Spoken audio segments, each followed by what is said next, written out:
Hey guys, it's me again, and I'm starting a series of YouTube videos on role-playing games, specifically on being a game master. I feel that in this first video, I should probably give a little bit of introduction of myself and kind of explain my experiences so maybe you can see where I'm coming from.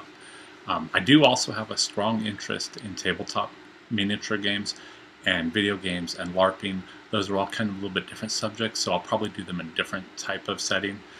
That way I can just kind of focus on what I'm doing. I've been gaming since 1983. That's right, since 3rd edition Basic D&D in the box, where there were no hardback books for anything. Your race was also your class, so if you're an elf or a dwarf, that was your class. Um, I fell in love with gaming then. That was when I fell. I was 12 years old, 1983.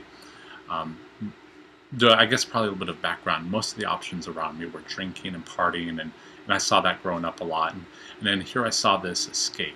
This role-playing games were an escape that not only didn't give you a hangover and caused you to be able to create incredible worlds, but also were there the day after. You didn't drink it all up, and you're broke.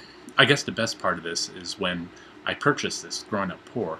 When I woke up the next morning, it was still there, and I could do more with it. It wasn't just a one-time thing or anything like that. So that's why I really got into it. The funniest thing is I first got into role-playing games in Dungeons and Dragons when I was going to Catholic school. Yes, when I was going to Catholic middle school, I went for one semester, and that's where I learned how to play D&D, and that's where I kissed my first girl. And it was only one semester too. It was like a 4-month long semester. It wasn't even a whole semester. But so I mean, evidently Catholic school was good for something. Sadly, I don't remember the name of my friend who taught me Dungeons and Dragons in Catholic school. I wish I could. I can remember what he looked like, but I don't remember his name. I was in 7th grade at the time. Before this, the only real fantasy worlds we had was all the friends and I would get together and we'd play Star Blazers based on the anime. We would play Cowboys and Indians, which not politically correct right now, and it shouldn't be either. And we played war. We played a lot of war games. We'd go out, we'd put watercolors on our face, green watercolors, and we'd make sticks into gun-looking things, and we'd throw pine cones at each other. It was a lot. This was kind of like a logical progression now, where you can get more in depth with detailed worlds, and it wasn't just shooting. So my friend taught me D&D, and he ran a few modules, and I was a player during that time. But when I returned to public school in early 1984, there was no one left to run games, so I ended up having to learn how to run them, and I started introducing some of my public school friends. Also, I should note at this time, my parents thought it was Satan worshiping, so it was not approved of at the house, so I had to kind of do it in secret, which was kind of weird. It's almost like having a drug habit, but you had a D&D habit. So of course I DM'd, Dungeon Mastered or Game Mastered during my teenage years. I had a large group of friends we did this with, and we kind of traded off who is the GM, so I played a lot as well. It's probably the only time I played a lot. Since about 22, 23, I haven't played a lot, played in a few games. It takes a little bit of time for me to get used to playing as a player. I'm used to normally being in charge, but I had a lot of fun when I do. I have GM'd a number of games, Dungeons and Dragons, Gamma World, Battletech, Mech Warrior, all the World of Darkness games, pretty much anything you can think of. Call of Cthulhu, one of my very favorite games.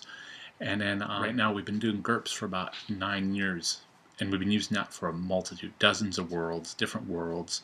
I've converted Shadowrun for it, Mech Warrior for it, World of Darkness and bits for it. So I mean, I have a huge experience, and it's been probably the last 25 years that I've been steadily GMing. Now, my games all kind of have similar themes. The biggest thing is I run adult games. I figure if we're going to play a game that involves killing things, whether you're going to have sex or relationships should also be part of it. It just seems kind of weird to just let the violent part be part of it. So they all have adult themes. I generally don't recommend my games for people under 18. Also, I don't generally like playing people under 18 because they don't have the same life experiences, but that's a different subject. I believe in-game actions should equal consequences. You do something in-game, whatever should happen to you. It shouldn't be the magic PC glow that protects you. So, backward compatibility. I try to run my games so as I learn new things about the players, or I learn about, they have ideas they bring up, I try to leave it opening so that I can incorporate it and roll it back so it seems like it was all part of the campaign. I get a lot of my ideas from books, movies, TV series, and the biggest thing I've learned, change enough of it that people can't identify where it comes from. That is probably the biggest thing I need to do. And I recommend that for all GMs. Do something like Street Fighter, bring all the Street Fighters in, keep their names, their costumes. change a little bit. Just get off your ass and change a little. Now, another big thing I've learned over time is not to let players have in-game secrets that the other players don't know about. This usually ends up, unless it's like a World of Darkness vampire game where there is supposed to be politics between players, it churns the whole game into people backstabbing each other and not trusting each other. So I usually have a general rule that the player's character sheet is accessible to everybody else. Everybody can see it, everybody can do it. In-game, it'll be a secret, and I've had really good luck that my players keep the out-of-game and in-game separate. So that's one of the newest rules. Finally, the biggest thing I really appreciate as a GM, feedback from players. It helps me improve my skills, it lets me improve the world, gives me ideas I never thought of, and it also lets them get involved. And I think that's really important. There's a little bit of background on myself, 25 years of GMing, 29 years of gaming. So well, that's it. We'll wrap this up. That was just my introduction, and I'll see you on the next video. Thank you.